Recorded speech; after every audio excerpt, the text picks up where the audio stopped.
What's the latest on the coronavirus? And do U.S. health authorities still believe the risk to Americans is low?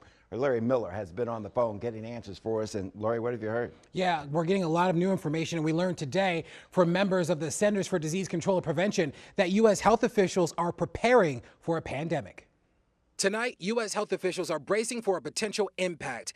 In a teleconference earlier today, Dr. Nancy Messonnier, director of the CDC's National Center for Immunization and Respiratory Diseases, says the coronavirus could become a pandemic here in the States. I want to be clear that we're not seeing community spread here in the United States yet, but it's very possible, even likely, that it may eventually happen. The World Health Organization held its own news conference today, too, citing concerns about how the virus is spreading outside of China.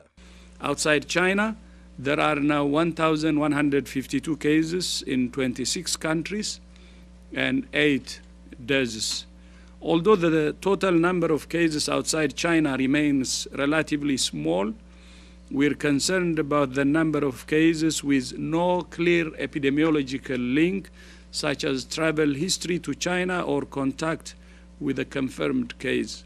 34 people in the United States are infected with the deadly virus. 13 were travelers who got sick after returning home from overseas.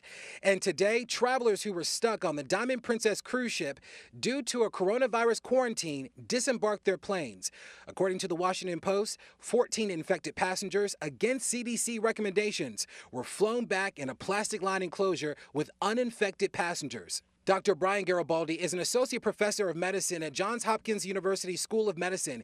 He says the risk in the United States remains low, but the preventative action U.S. health officials are taking right now is the right move. And if the risk grows, they'll need to take even more action. There may come a point where we want to begin to put into place measures to call social distancing, where perhaps we would cancel certain events or give people advice in terms of keeping their distance from other people at large gatherings, but we certainly have not reached that point in the U.S.